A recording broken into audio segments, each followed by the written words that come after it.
Bonjour à tous. Bon, ce quatrième cours, on va poursuivre la synthèse inorganique et on va changer de domaine où on va maintenant passer, on a toujours travaillé avec des solides et aujourd'hui on va directement se focaliser sur des liquides. Et on va voir finalement comment ces réactions ont lieu dans ces différents états et dans ces différents liquides. Alors effectivement, ce qu'on a vu jusqu'à maintenant, c'est qu'on a couvert le domaine des hautes pressions et des hautes températures, comme indiqué ici.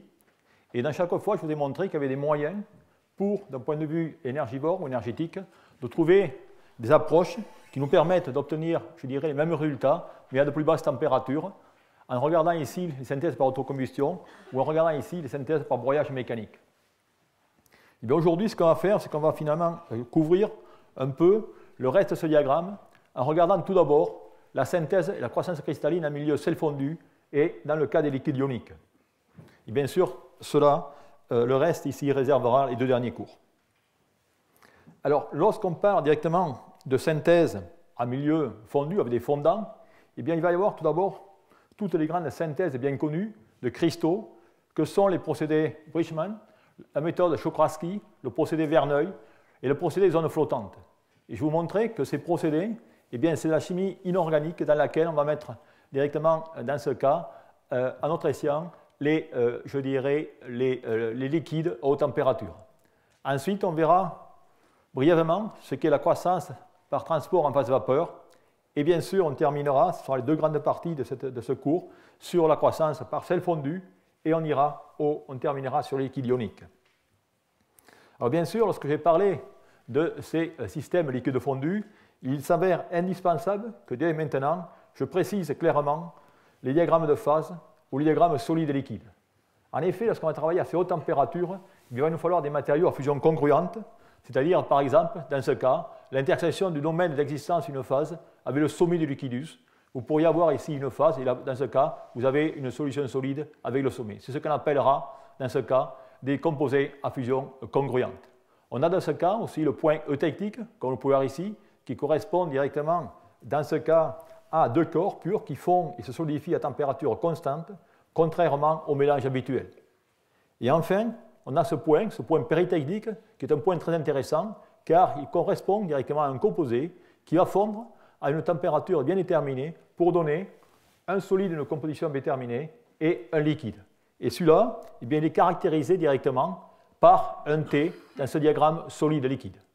D'où, rappelez-vous, aujourd'hui, on va parler beaucoup des composés à fusion congruente, pas tellement de fusion non congruente, mais on va également parler de cette technique lorsqu'on va attaquer le domaine des liquides ioniques. Et bien sûr, on pourra obtenir des cristaux dans le cas des fusions congruentes, mais également dans les fusions non congruentes vis-à-vis des décompositions péritechniques. Mais dans cela, je dirais que ce sera un travail de grande labeur, de longue haleine, puisque ça prendra certains jours pour obtenir les cristaux. Alors la première méthode que je voudrais vous introduire est la méthode Bridgman-Stock-Barker, qui est indiquée ici.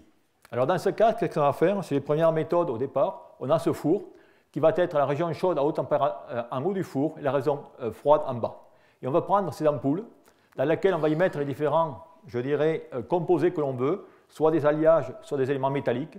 Et on va dans ce cas profiter de la forme de l'ampoule pour générer ou créer un germe cristallin qui va ensuite entraîner la croissance. Et on va au fur et à mesure directement passer bien sûr de la zone chaude à la zone froide. Car toutes ces expériences qu'on va avoir à faire, les principes d'élaboration des monocristaux, eh bien finalement c'est de contrôler la solidification de ces masses, je dirais liquides, directement sur un cristal, un germe cristallin. D'où, dans ce cas, eh bien, le four va monter et l'ampoule va descendre pour directement créer la croissance cristalline.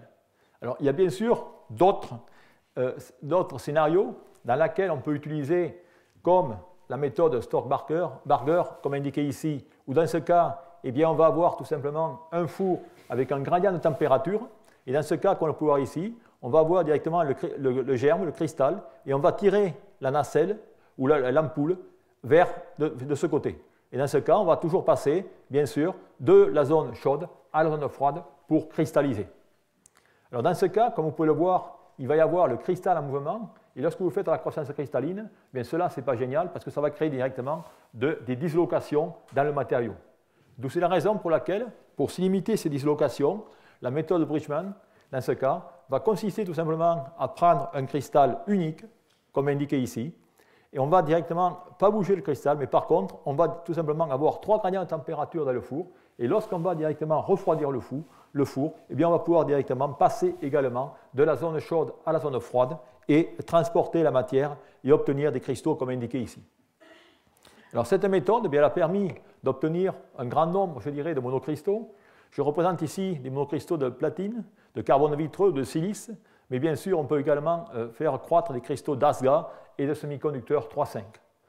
La difficulté avec cette méthode réside cependant dans, comme vous pouvez voir ici, l'interaction entre, si je peux dire, le liquide, le fondant, et le matériau réfractaire qui va le contenir.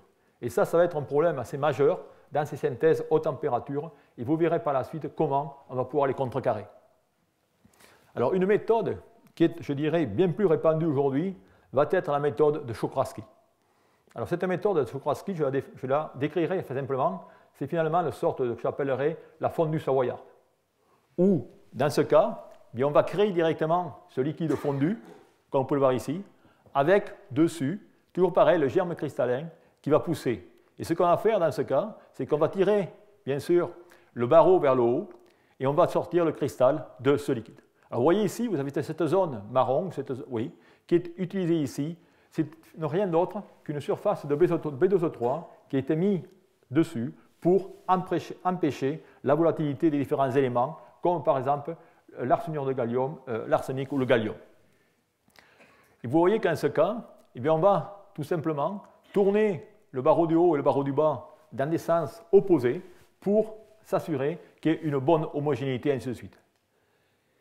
Et grâce à cela, eh bien, c'était la méthode la plus utilisée qui permet, je dirais, de préparer des quantités gigantesques de monocristaux de silicium. Et vous avez ici des barreaux de silicium qui sont utilisés pour faire les plaques que vous allez retrouver en microélectronique pour faire tous les circuits intégrés, et ainsi de suite. Et là, vous pouvez avoir quand même des matériaux ou des cristaux avec une très bonne pureté et dont on va pouvoir même améliorer la pureté, comme on verra par la suite. D'où, à l'heure actuelle, je dirais des centaines de tonnes de silicium, de cristaux de silicium, sont produits par cette méthode. Mais, comme je vous le disais, dans ces méthodes, si vous passez à l'échelle industrielle ou à l'échelle du laboratoire, voilà directement les différents fours. Vous avez ici 2 fours Czochralski pour faire des synthèses jusqu'à 1000 degrés ou 100 degrés et faire des synthèses jusqu'à 2100 degrés sous des atmosphères contrôlées. Et de la même façon, vous avez des fours Bushman-Stockbarger dans lesquels vous avez différentes zones de température. Et vous voyez qu'en ce cas, vous avez des fours verticaux pour créer et, bien sûr, obtenir ces genres de cristaux. Alors, bien sûr, ces genres de manip, ça prend quand même des semaines car les vitesses de tirage sont relativement lentes. Mais quand vous voyez la quantité de cristaux qu'on obtient, cela est quand même assez efficace. Alors, d'autres méthodes ont fait leur apparition surtout pour contrecarrer finalement l'interaction du métal liquide et du composé réfractaire qui va l'accueillir. Et c'est la raison pour laquelle des méthodes, je dirais, sans creuser, se sont développées.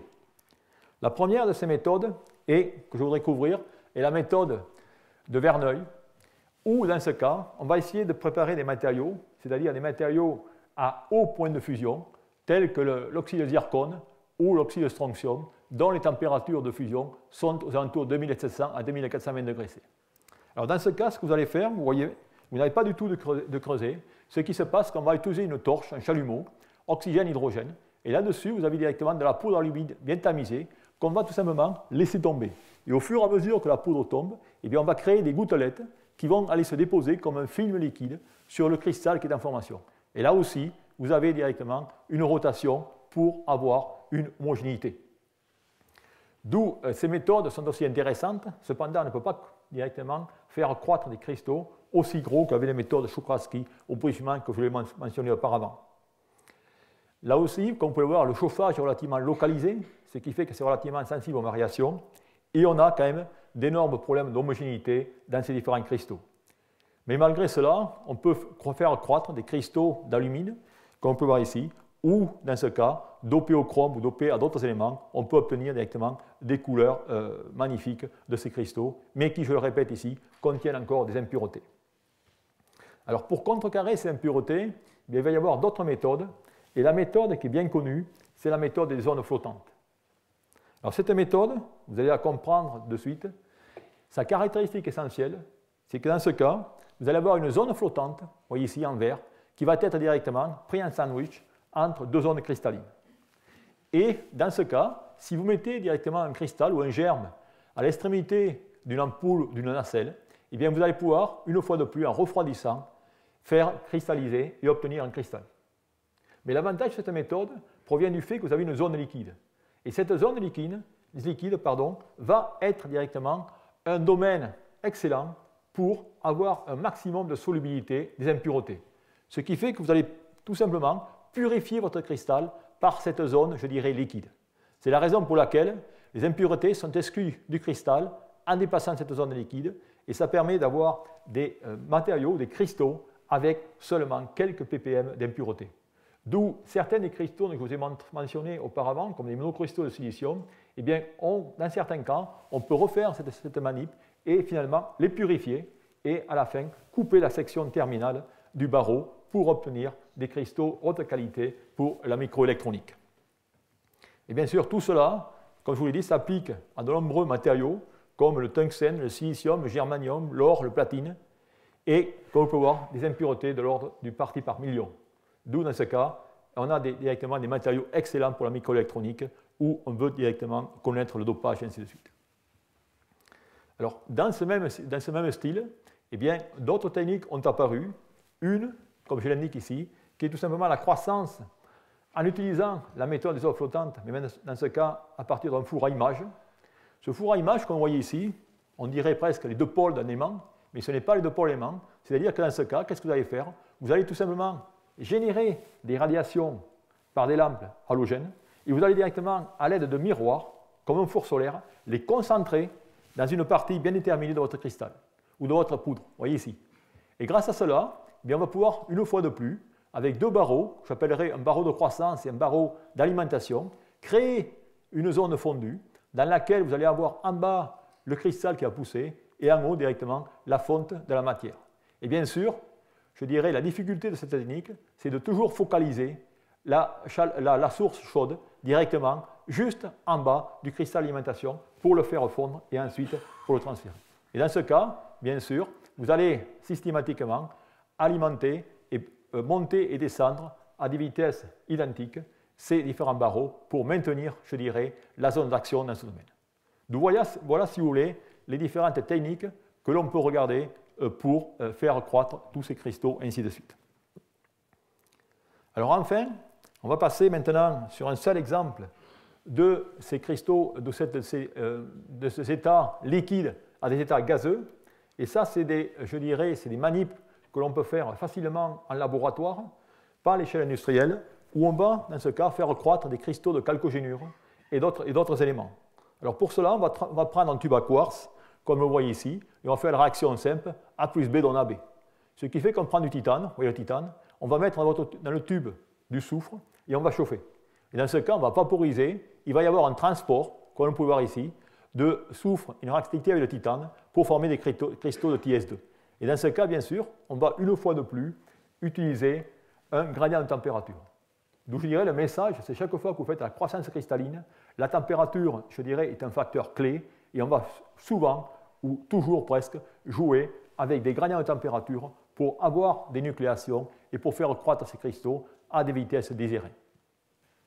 Et là aussi, tout ça s'applique fréquemment, comme je vous l'ai dit, à la croissance de chalcogénure. Vous prenez les nobium, trisélénure, des phases au thallium, des phases au titane, enfin tous les chalcogénures, avec le sulfure, le sélénium ou le tellure, peuvent se fabriquer par ces méthodes. Alors bien sûr, pour les jeunes qui voudraient faire ces manips, il faut quand même calculer les bonnes masses, car sinon, vous avez du soufre, vous allez faire exploser votre tube. D'où, mettez pas trop de soufre de sélénium en excès. Donc voilà, si vous voulez, ce que je voulais vous raconter sur ces synthèses, ces croissances cristallines haute température. Alors maintenant, on va voir qu'on va toujours dans le même esprit, dans la même systématique. On commence toujours par les hautes températures et ensuite on va décroître pour faire, je dirais, les mêmes choses. Et bien dans ce cas, on va maintenant passer de ces fondants à des sels fondus. Alors des sels fondus, il est intéressant d'abord de voir que cela n'est pas nouveau et que l'histoire est vieille. Et d'ailleurs, je dirais, la première personne qui a fait les premières manips sur ces sels fondus est un chimiste français bien connu, qui est Henri Moissan. Il est bien connu car c'est lui directement qui a découvert le fluor. Et dans ce cas, eh bien, il a également développé des fours haute température, pouvant aller jusqu'à 3000 degrés C, et prétendait, jusqu'à sa mort, d'avoir synthétisé finalement des diamants. Car il avait chauffé à haute température des fondants de fer avec du carbone et avait obtenu des petits cristaux qui semblaient finalement, avec la morphologie, ou semblaient être du diamant. Bon. Malheureusement, il s'est avéré que ces cristaux n'étaient pas du diamant, mais étaient directement du carbure de silicium plus tard. Cependant, il avait tracé la route. Et ce n'est qu'en 1954 que General Electric a plus ou moins repris ses travaux, et bien sûr en utilisant les hautes pressions, comme je vous ai mentionné, car vous savez que le diamant, vous l'obtenez à haute pression, et bien en utilisant les mêmes liquides fondus, si je peux dire, ils ont pu directement synthétiser des diamants de haute qualité, et grâce à cette technique de haute pression, dont je vous ai mentionné la dernière fois, on peut aujourd'hui avoir des productions d'environ 100 tonnes par an de diamants utilisant ces techniques. En parallèle, je dirais à l'époque d'Henri Moissan, il y avait un de ses collègues, qui est Paul Lebeau, qui lui avait directement développé également des synthèses dans des milieux, je dirais, des flux de cuivre, et avait préparé de nombreux siliciures. Et un de ses étudiants, Jolibois, avait utilisé des flux d'étain pour préparer des borures. Donc voilà, si vous voulez, ce qui s'est passé au niveau des sels fondus. Alors c'est quoi et comment ça marche? Alors finalement, lorsque vous faites une réaction en sel fondu, ça revient directement à faire une réaction dans un solvant organique, presque, puisque vous êtes directement à l'état liquide. Ce qui fait qu'il faut, dans ce cas, comme je le mentionne ici, bien, on ajoute un sel de bas point de fusion qui va jouer le rôle de solvant, qui va solvater tous les éléments de votre milieu.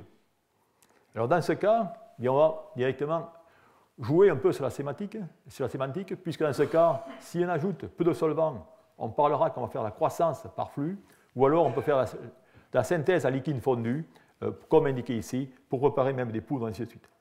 Alors l'avantage de passer en liquide fondu, rappelez-vous, à l'état inorganique, ce qui conduit, aussi qui gouverne toute la réaction, c'est tout simplement la diffusion, rappelez-vous. D'où automatiquement, lorsqu'on passe du solide au liquide, eh bien, on va gagner un facteur énorme en diffusion, ce qui fait qu'on va pouvoir abaisser les températures de réaction et également avoir directement des meilleures cinétiques et même des contrôles de taille, ainsi de suite.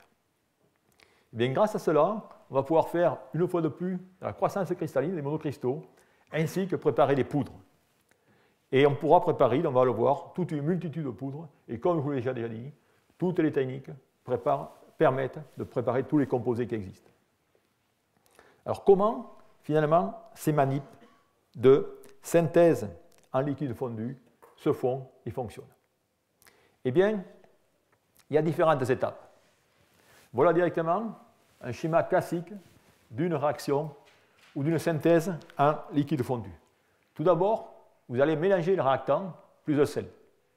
Vous allez chauffer, il va y avoir diffusion des espèces, comme le pouvoir ici, le mélange, et ensuite vous allez arriver à la fusion, la solubilité, où tout a été fondu, vous avez un liquide homogène. Et à partir de cela, eh bien, vous allez refroidir, et durant ce refroidissement, vous allez directement avoir l'étape de nucléation et de germination.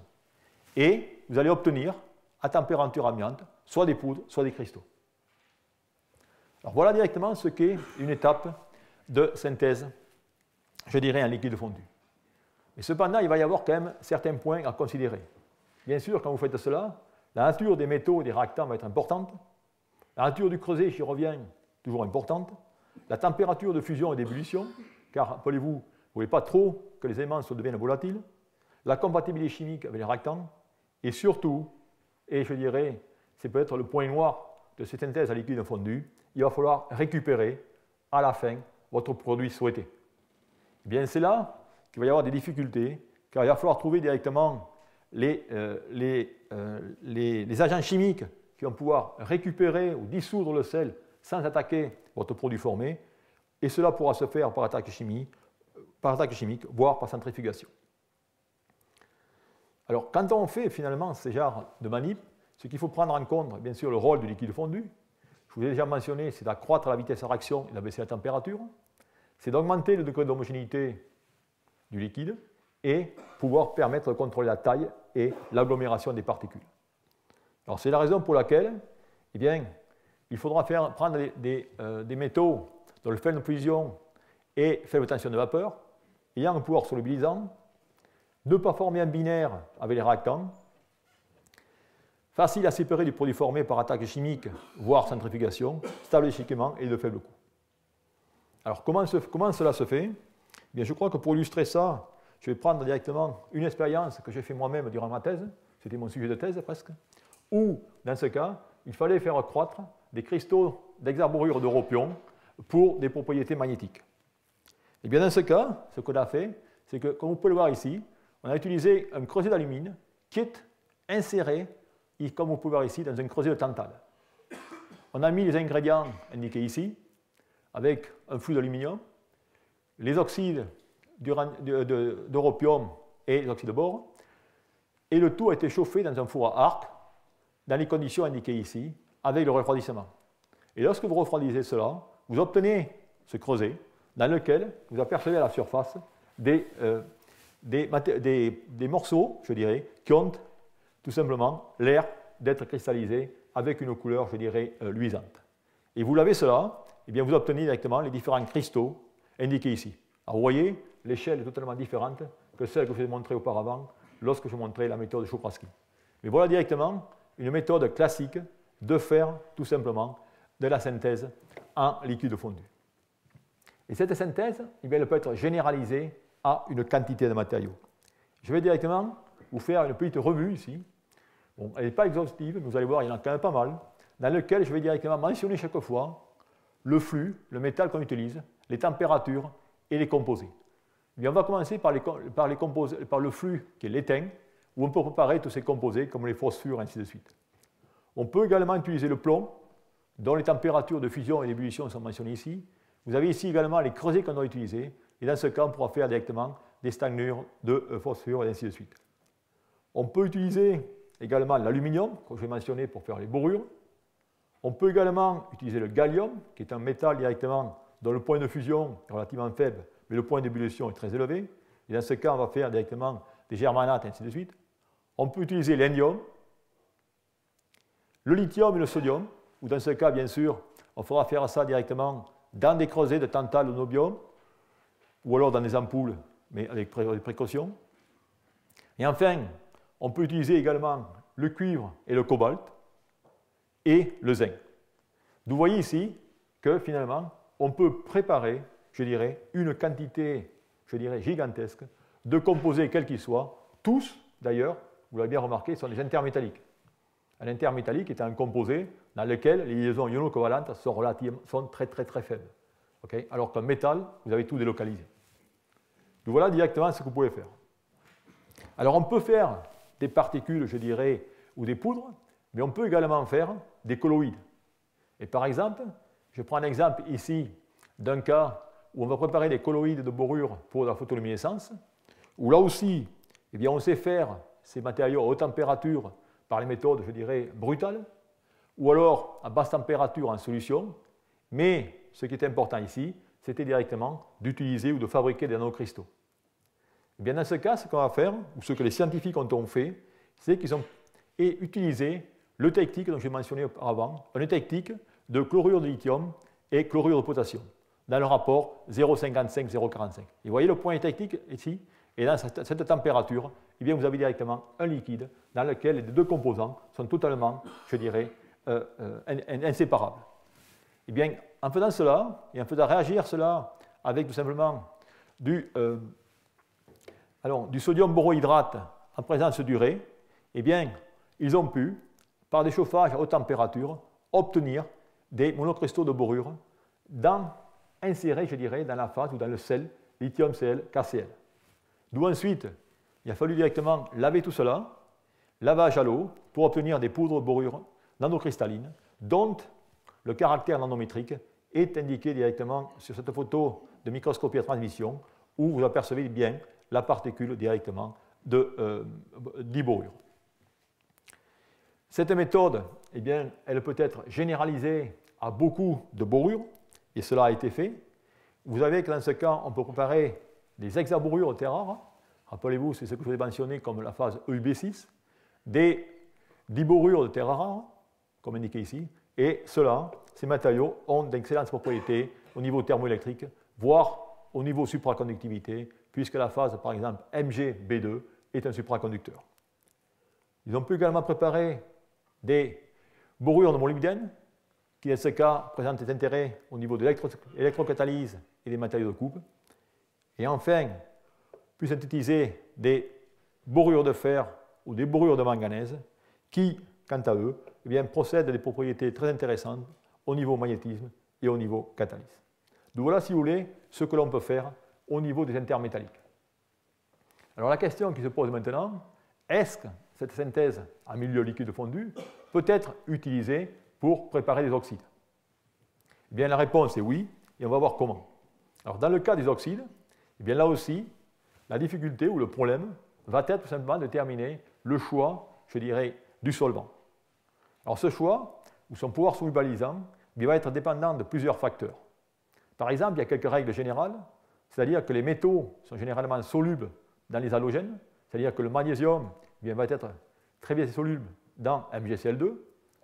Il y a la solubilité qui va augmenter avec le poids moléculaire, c'est-à-dire par exemple que si je considère MgCl2, eh bien, la solubilité du magnésium va augmenter au fur et à mesure que je vais aller directement au calcium et au strontium. Mais enfin, dans les oxydes, le tout, une fois de plus, va être réglé par cette fameuse théorie HSAB, ou la théorie acide-base de personne, que je vous ai mentionné déjà, où dans ce cas, eh bien, c'est finalement le caractère dur et mou des différents éléments qui va le contrôler, lequel va être soluble ainsi de suite.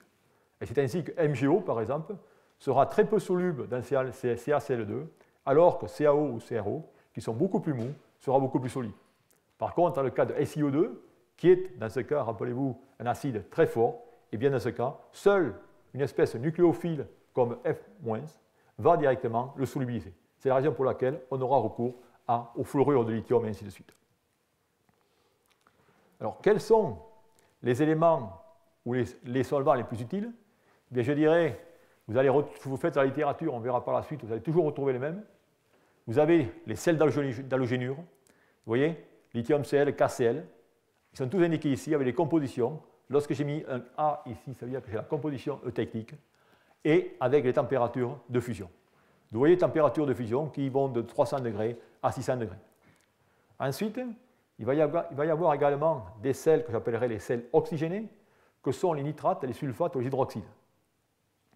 Alors ces sels, eh bien, ils sont tous considérés comme des bases de type Lux-Flood. Alors Lux-Flood, ça veut dire que c'est des bases qui sont capables de relarguer de l'oxygène. Okay? Et vous allez voir pourquoi, c'est-à-dire qu'on va faire des oxydes et vous allez relarguer directement des O-, qui vont servir à la réactivité et à la stabilisation des oxydes. Quelques exemples de cela eh bien, sont indiqués ici. Je vous ai mentionné la possibilité de fabriquer des oxydes binaires. Vous voyez, je prends un sulfate d'aluminium que je fais réagir avec un nitrate, eh bien, je vais obtenir dans ce cas de l'alumine Al2O3. La même chose je parle directement de TiCl2, je vais pouvoir obtenir dans un flux de nitrate, du TiO2, la même chose pour du chlorure de zinc dans, je dirais, un nitrate également. On peut faire des oxydes, on peut également faire des hydroxydes. Vous avez ici directement un hydroxyde de lantane qui est obtenu par un eutectique NaOH-KOH à 200 degrés. Voyez. Et on peut également faire des composés ternaires, des titanates et ainsi de suite. Et vous avez ici la phase Na2-TiO13 qui est un composé intéressant pour les électrodes négatives d'accumulateurs ion sodium qui peut se faire, je dirais, en milieu NaCl, liquide fondu, aux environs de 100 degrés, ainsi de suite. Donc voilà, si vous voulez, ce que l'on peut faire au niveau des oxydes. Alors maintenant, je voudrais vous montrer qu'on va pouvoir utiliser cette méthode des sels fondus pour préparer les matériaux d'électrode. Et une fois de plus, je répète, tous ces matériaux d'électrode, il y a 50 façons de les faire. Et toutes les techniques peuvent être appropriées. La première que je vais mentionner, c'est bien sûr le matériau d'électrode le plus classique, qui est l'oxyde de cobalt, lithium oxyde de cobalt. Vous voyez que celui-ci peut se faire directement par la méthode céramique à 900 degrés C. Eh bien, on va voir qu'il va y avoir plusieurs façons de le faire en liquide fondu. En effet, voilà directement différents liquides fondus dont les mélanges sont indiqués ici, eh bien, voilà les températures dont on va utiliser et les différents réactants. Eh bien, toutes ces combinaisons, comme on peut voir ici, vont directement vous donner le matériau lithium-CO2. Donc, comme vous voyez, je dirais, il y a plusieurs routes qui mènent tout simplement au même composé. Ensuite, eh bien, d'autres composés, comme par exemple le spinel, qui est substitué manganèse, qui est substitué au nickel, ou dans ce cas, eh bien, on va utiliser directement ce liquide fondu LiOH LiCl en combinaison avec cet hydroxyde pour préparer le mélange lithium NiO5 Mn1504. Et vous voyez qu'en ce cas, eh bien, la réaction va pouvoir avoir lieu à une température de 700 degrés et on va utiliser un rapport 4/2. Ça veut dire qu'en ce cas, j'aurai 4 fois plus directement de lithium-Cl que de lithium-OH. Et on obtient ces beaux cristaux avec ces facettes, comme indiqué ici, qui sont la phase lithium Ni05 Mn5 Et je voudrais profiter de cet exemple d'ailleurs pour vous mentionner quel va être le rôle de ces sels fondus dans ces synthèses, qui dans ce cas, bien sûr, sont plutôt, je dirais, utilisés comme flux que comme sels fondus. Eh bien, il faut bien se rendre compte que lorsque vous prenez lithium nitrate, bien, lithium nitrate va être un flux oxydant. Pourquoi va-t-il être un flux oxydant? Pour la bonne et simple raison que si vous, directement, chauffez en température, vous voyez ici, vous allez tout simplement libérer de l'oxygène. D'où, automatiquement, si vous faites une réaction ou une synthèse de lithium M2O4 dans un milieu quelconque, et bien dans ce cas, vous n'avez pas directement besoin d'oxygène, vous pouvez faire sous vide, vous allez directement libérer de l'oxygène. Lithium-Cl est un flux non oxydant, car dans ce cas, eh bien, vous allez avoir besoin d'oxygène dans votre réaction pour faire votre produit final. Et enfin, il y a le cas qui est assez intéressant, qui est le cas des carbonates de lithium, des hydroxydes de lithium, où là, on va dire que c'est des flux non oxydants, mais oxydiques. Pour la bonne et simple raison, ils sont non oxydants, car ils ne libèrent pas de l'oxygène, et par contre, ils sont oxydiques, car ils vont libérer directement des intermédiaires, notamment CO2, dont on a vu qu'il était un oxydant, ou alors la phase lithium-O, qui va pouvoir libérer facilement de l'oxygène. D'où, là aussi, faites attention, la différence entre oxydant ou oxydant, non oxydant, mais oxydique. Alors, ces synthèses, on va pouvoir quand même voir dans certains cas qu'une synthèse en liquide fondu va apporter, je dirais, une certaine valeur ajoutée à d'autres matériaux d'électrode.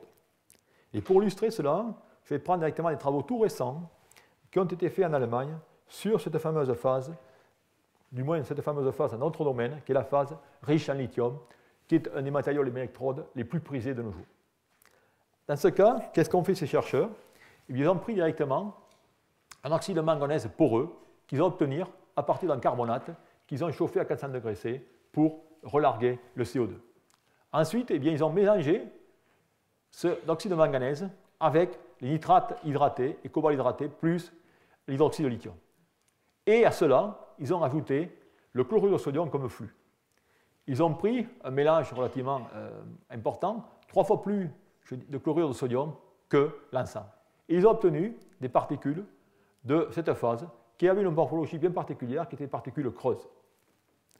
En effet, si vous regardez les photos de microscopie électronique, vous apercevez effectivement que dans ce cas, vous avez tout d'abord une porosité, je dirais, excellente des particules, ou je dirais des agglomérats, et également vous avez des particules de type, je dirais, donuts, avec des trous à l'intérieur. Et ça, bien, c'est une morphologie relativement intéressante pour faire des matériaux d'électrode avec une bonne cinétique, et la raison pour laquelle ils ont pu obtenir de très bonnes performances en puissance, et également en tenue de cyclage. Donc voilà, si vous voulez, ce qui peut se faire. Alors je terminerai sur un autre matériau d'électrode, pour vous dire qu'on peut tous les faire. Ce sont les phases maintenant du type silicate, qui ont été utilisées pas mal comme matériau d'électrode, mais n'ont pas commercialisé pour la bonne et simple raison que leurs potentiels sont relativement trop faibles, aux alentours de 3 volts. Et bien dans ce cas, une fois de plus, en utilisant cette combinaison et cette technique, eh bien, la phase lithium-2 FeSiO4 peut être effectuée avec des performances qui, je citerai ici, sont relativement tout à fait correctes. D'où voilà, si vous voulez, un peu, je dirais, une panoplie de ce qu'on peut faire sur le liquide fondu. Et une fois de plus, la question qui se pose, c'est comment on pourrait utiliser cette méthode pour avoir directement un plus large panoplie, panorama de composés et exploiter mieux cela. Bien, là aussi, je vais partager avec vous des expériences qui sont relativement récentes, qui datent d'1 an, qui ont été faites à l'Université de Chicago par un groupe qui est un spécialiste des liquides fondus.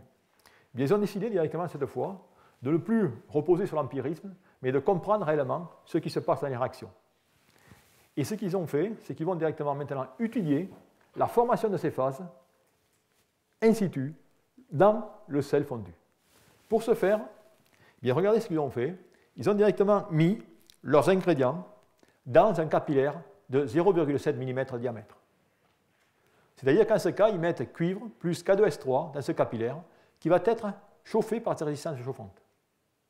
Et ils vont directement, par la suite, vous allez voir, chauffer en température et observer ce qui se passe au niveau des phases qui vont se former et des phases qui vont directement disparaître lorsque le produit va être chauffé et refroidi. Alors tout d'abord, voilà les manips. Dans un premier temps, ils ont quand même vérifié que leur appareillage était parfaitement adéquat. Et ce que vous voyez ici, c'est finalement, c'est le diagramme de diffraction X en rouge. Et si vous décomposez ce diagramme, vous apercevez que vous retrouvez bien les phases K2S3 cuivre. Si vous faites la différence, vous n'avez rien du tout, c'est normal, c'est la somme des spectres. Bien, poursuivant la même philosophie, bien maintenant, qu'est-ce qu'ils ont fait? Ils ont pris directement cette manip, ils ont chauffé. C'est-à-dire, on chauffe, et vous apercevez ici que vous avez différents domaines de diffraction collectés en fonction de différentes températures. Ça veut dire qu'en ce cas, eh bien, on peut suivre directement les phases qui se forment et qui disparaissent. Et vous voyez qu'ici, par exemple, à 320 degrés, voilà le diagramme de diffraction X, et lorsque vous décidez de l'interpréter, eh bien, vous mettez à jour une nouvelle phase, qui est la phase K sur U3SE2. Et ensuite, ce qui est bien, c'est que vous pouvez refroidir à température ambiante et voir la stabilité de cette phase ou comment elle va se transformer dans d'autres phases. D'où, grosso modo, par cette manip, vous pouvez finalement comprendre les mécanismes réactionnels. Lorsque vous avez fait ces manips, bien, vous pouvez directement résumer tout ça, je dirais, dans ces clichés, où ce que je montre ici, regardez, vous voyez, je monte en température et c'est le temps de réaction. Et vous voyez, je peux directement savoir quelles sont les phases qui se forment. Et vous voyez, j'ai la phase K CU3S2 et la phase K3 CU4S4, qui est une nouvelle phase. Et ensuite, vous voyez, regardez, lorsque je descends de 600 degrés à 50 degrés C, vous voyez qu'à température ambiante, eh bien, je n'ai plus que cette phase K3 C8S6.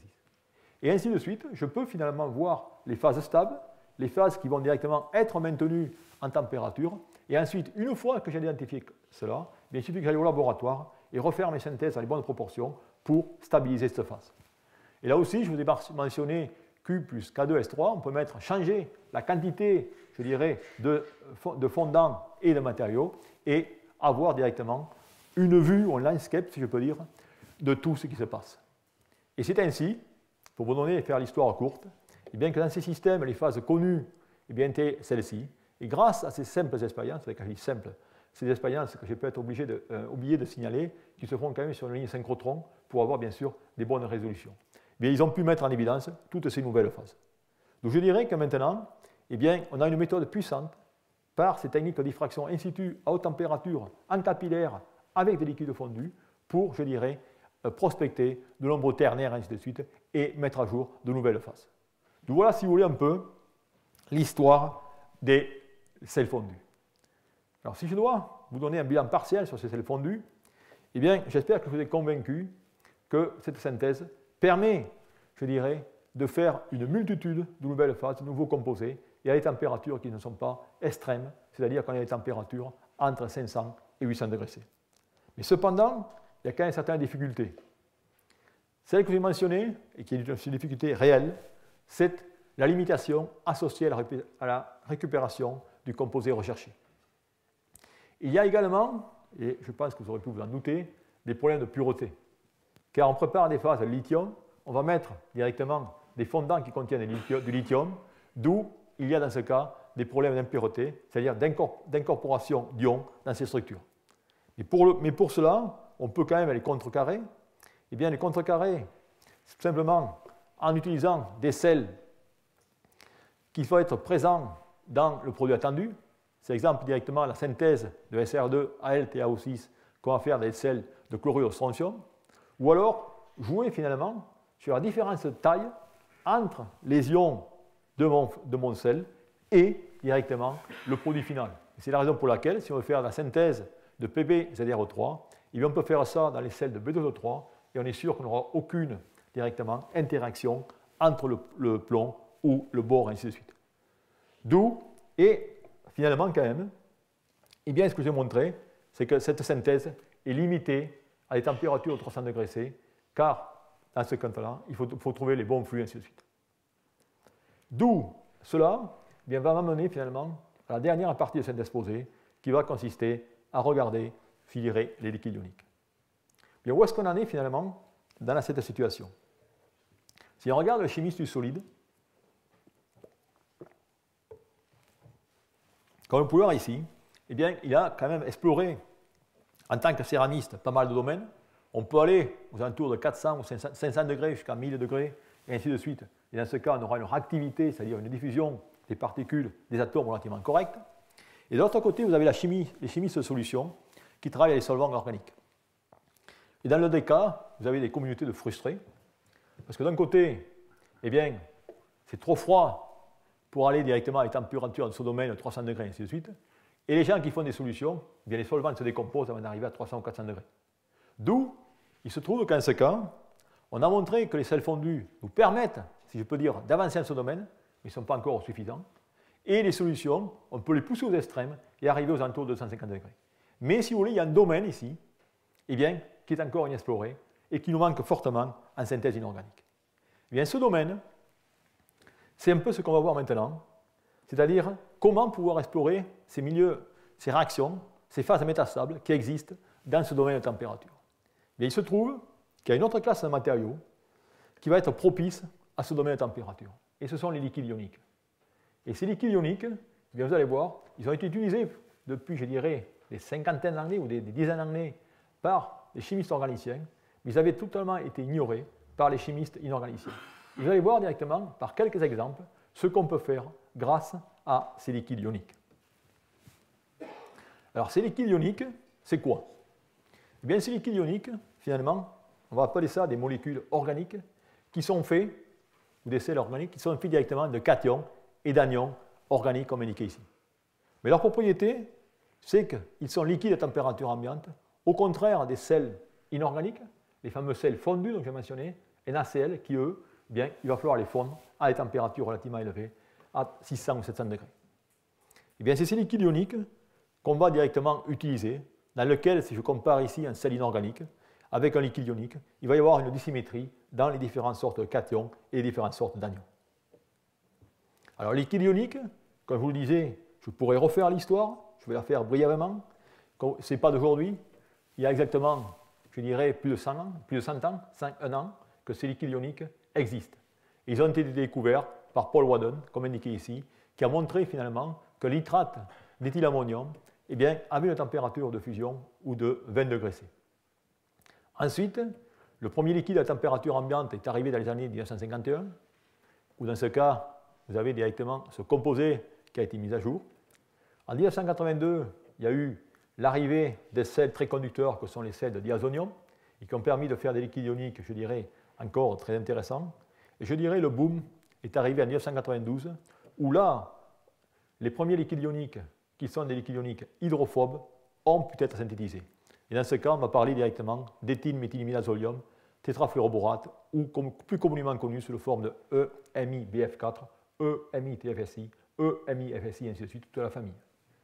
D'où ces liquides ioniques qu'on va finalement utiliser.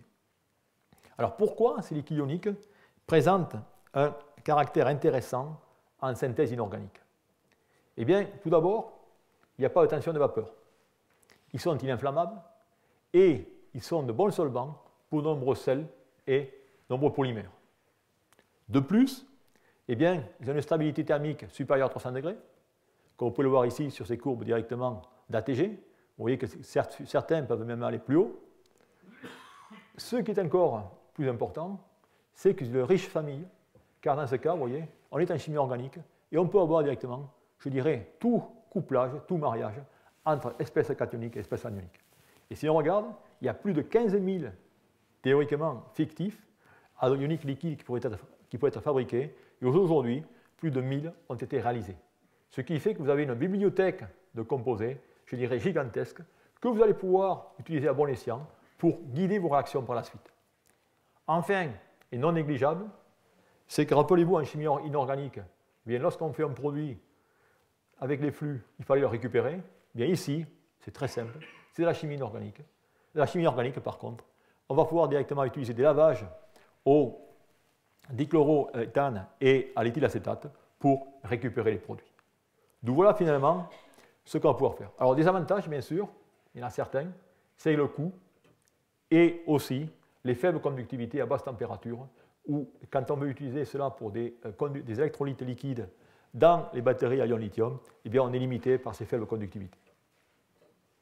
Alors, quelles sont les familles de liquides ioniques qui sont utiles en chimie inorganique? Eh bien, je dirais, on va les déterminer par les cations, les anions. Les plus abondants et les plus utilisés seront les ammoniums, les phosphoniums, les sulfoniums, et bien sûr, ce qu'on va utiliser fortement pour la synthèse inorganique, les pyridiniums et les midazoliums. J'ai oublié le I ici. Les anions sont indiqués ici. Alors maintenant, lorsque vous faites ce mariage, vous allez pouvoir avoir deux sortes de liquides ioniques.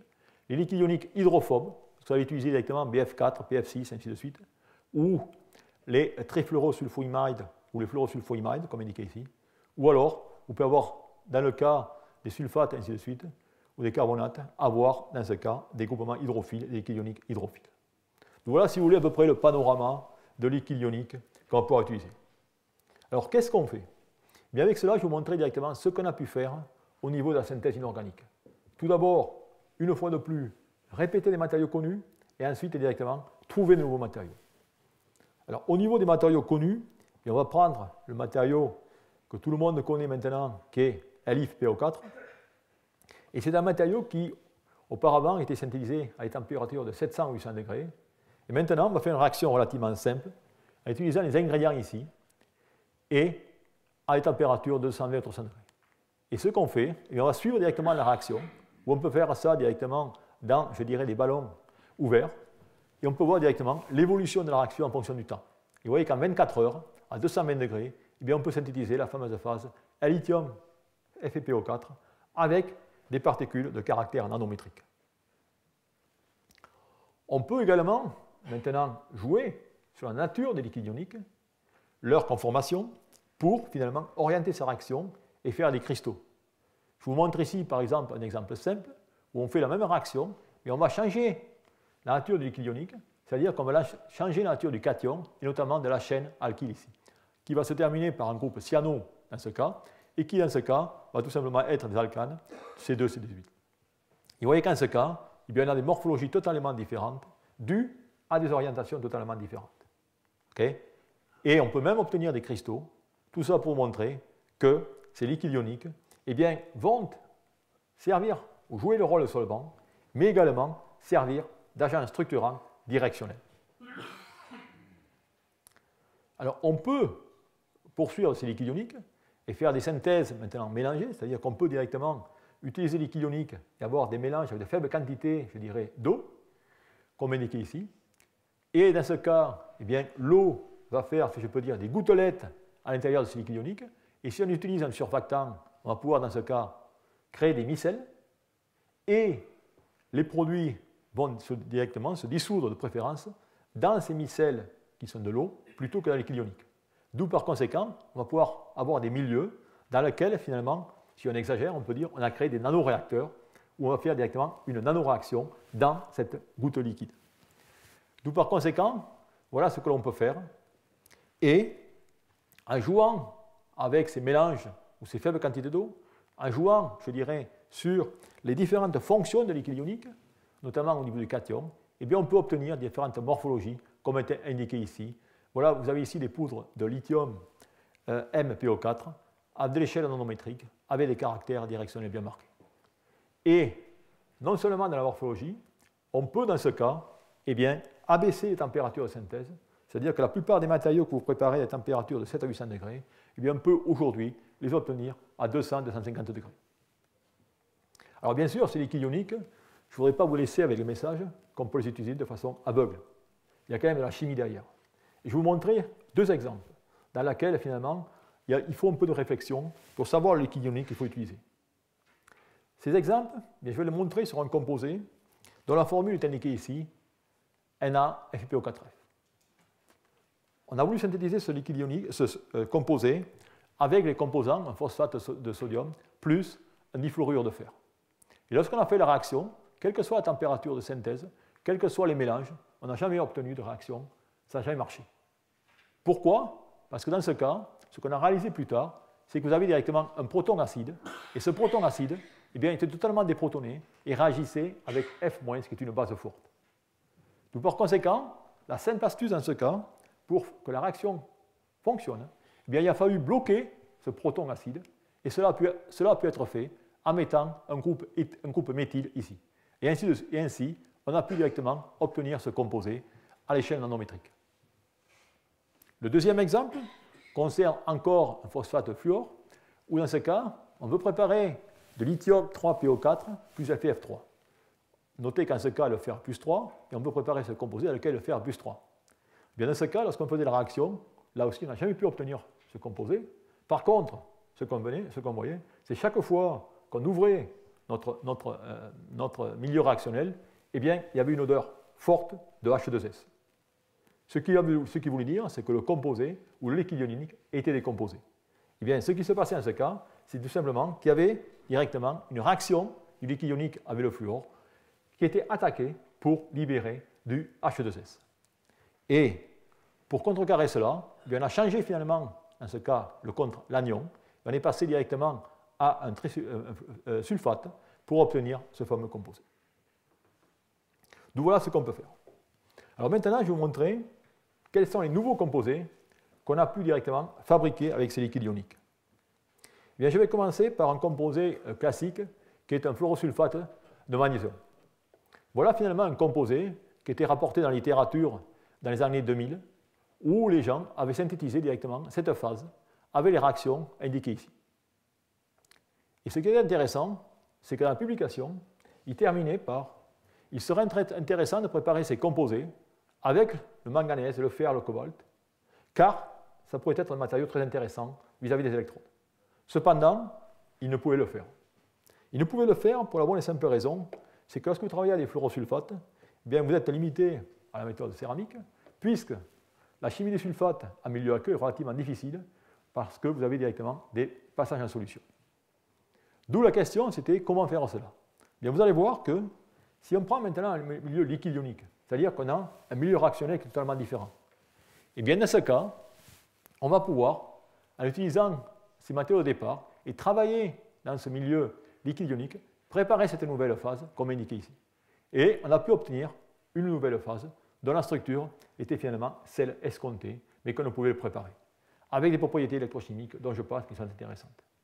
Bien, cela vous montre directement que voilà un composé qui ne pouvait être préparé, car, comme je mentionnais, il était thermodynamiquement instable pour des températures supérieures à 320 degrés, ce composé se décompose, et de plus, ce composé était soluble en l'eau. Bien, seule la synthèse liquide ionique nous a permis directement d'obtenir ce composé. Et, bien sûr, sachant que ce composé existe, ensuite on a pu, par d'autres méthodes de synthèse, le préparer. Nous voilà un exemple. Un autre exemple, qui est relativement intéressant, et un exemple où on va utiliser maintenant les liquides ioniques comme source de fluor, c'est-à-dire comme source de F-. Et ça, c'est un exemple qui est indiqué ici, dans lequel maintenant, regardez, je vais faire directement prendre mes précurseurs, je dirais, de nitrate, et ainsi de suite, à base de fer, de cobalt, de zinc. Je vais directement les faire réagir ou faire une réaction au micro-ondes dans ces milieux avec ces liquides ioniques, et après 10 minutes, eh bien, je vais obtenir directement les fluorures correspondants. Et bien, pourquoi cela? Parce que tout simplement, l'ion BF4- s'hydrolyse en présence de l'eau pour libérer l'ion ou l'espèce nucléophile très basique F-, qui va directement réagir avec les métaux 3D. Et on peut ainsi obtenir les phases fluorées, ainsi de suite. Enfin, pour terminer, un ou deux exemples supplémentaires de ce qu'on peut faire avec les liquides ioniques, eh bien, je vais maintenant m'intéresser au cas des éolites et au cas plus particulièrement des aluminophosphates. Bien, dans ce cas, on va directement utiliser cette réaction avec l'isopropoxyde d'aluminium, avec l'acide phosphorique et HF, avec dans ce cas ce composé, cet imidazolium, bromure d'imidazolium. Et on va former ces phases, ces phosphates. Eh bien, vous allez voir qu'en ce cas, eh bien, maintenant, ce liquide ionique, et notamment cette espèce, va jouer le rôle d'agent structurant. Et on va pouvoir obtenir toutes ces familles de composés d'aminophosphates avec, je dirais, des cavités différentes. Et vous pouvez voir ici le rôle joué par le liquide ionique qui joue ce rôle d'agent structurant puisqu'il va directement définir la taille des cavités et ainsi de suite. Et ça vous rappelle un peu les composés, les MOF, dans lesquels on va pouvoir directement avoir cette partie inorganique et cette partie organique. Ça donne des poutres ou des... Ça donne des poudres. Ça donne des poudres. Et enfin, pour terminer, pour finalement voir les deux exemples, c'est que maintenant, on va utiliser ce fameux eutectique dans lequel on va pouvoir, dans ce cas, utiliser ce chlorure d'hydroxyméthyle ammonium, dont le point de fusion est 300 degrés, et vous mélangez avec l'urée, vous avez un point de fusion de 12 degrés C. Bien maintenant, on va utiliser les mêmes réactions que précédemment, mais avec cette technique. Bien là aussi, on va pouvoir obtenir des nouvelles phases avec des structures ouvertes, comme indiqué ici. Et vous voyez qu'en ce cas, eh bien, ce qui va jouer le rôle structurant, c'est la décomposition de l'urée qui va vous donner cet ammonium quaternaire qui va ensuite être le structurant dans cette partie. D'où, et là, ensuite, bien, on va pouvoir directement, par des réactions, bien que ces canaux soient relativement simples, par des réactions d'échange cationique, remplacer par ces espèces ammonium par ces cuivres, ainsi de suite. D'où, j'en arrive finalement à la fin de cet exposé, et laissez-moi conclure en vous rappelant les trois secteurs qu'on a vus séparément. Voilà, domaine et température. On est passé à milieu liquide fondu de 1300 degrés C à 300 degrés C. On a vu à haute température l'utilisation des fondants pour faire tout ce qu'est la croissance cristalline et de faire tous les cristaux nécessaires à la microélectronique aujourd'hui, que sont le silicium, l'ASGA et ainsi de suite. Ensuite, on s'est intéressé au domaine des sels fondus. Et dans ce cas, les sels fondus, nous avons vu qu'on pouvait faire à la fois de la croissance cristalline, mais bien sûr des cristaux de taille limitée, comme indiqué ici, et surtout de nouvelles phases. Et c'est une méthode, je dirais, très intéressante, avec notamment aujourd'hui des études purement d'in situ pour déterminer notre matériel. Et enfin, on est passé de ces sels fondus au liquide ionique, où là on a mentionné de nombreuses phases, comme indiqué ici, et je dirais une multitude d'opportunités avec ces matériaux, ces nouveaux matériaux, notamment au niveau de la chimie organique, où l'on peut, je dirais, dans le futur, espérer de faire directement des phases métastables, mais également de profiter de la chiralité de ces liquides ioniques pour faire des phases inorganiques chirales. J'en terminerai là, et merci de votre attention.